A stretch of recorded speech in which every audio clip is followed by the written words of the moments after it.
So we're going to go over the barbell hip thrust.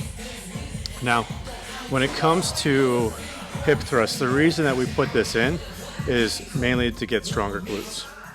Now, I'll see a lot of time guys will avoid this because it has this weird idea around it that only girls will do it. And typically you will see mainly girls doing it because girls, want bigger glutes or stronger glutes. But men need this too. Men, we also need stronger, bigger glutes, especially if you have like a history of back pain. A lot of times when there's back pain, someone will, their glutes will kind of like shut off in a sense. And I shouldn't say shut off because the glutes will still work, but not to the extent that they should be. And so a lot of times after like a back surgery, back pain, activating the glutes and getting the glutes stronger will help take away that back pain. So I love the hip thrust for that. And we're talking about powerlifting programming. The hip thrust is the lockout of the deadlift. And so if you want a stronger lockout on your deadlift, if you're weak there, then it probably means you have weak glutes.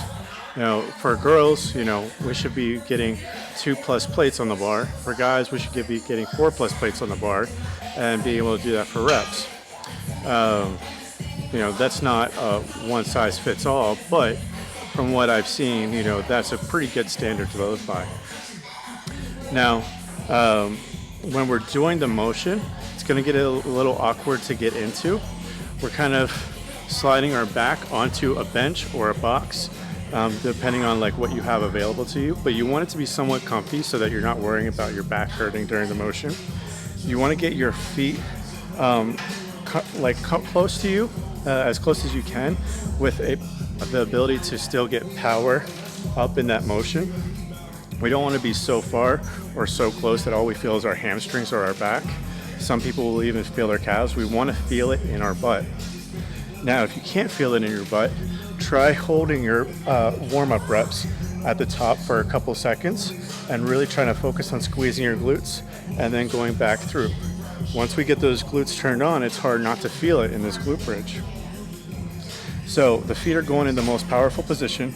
We're wedging our back onto the bar. Now, I personally like to use a pad for the barbell. I've seen people go without a pad on the barbell. That's probably the toughest thing I've ever seen. And those people might be a little sadistic. But for me, I like to get a pad on there because it feels a lot more comfortable. And we are going to roll this bar onto where our hip crease would be. So we're getting that on there. We're wedging our back on top of the bench, and we're going to start sliding our feet in. That bar is going to start coming off the floor, and then we're driving up, squeezing those glutes. Boom.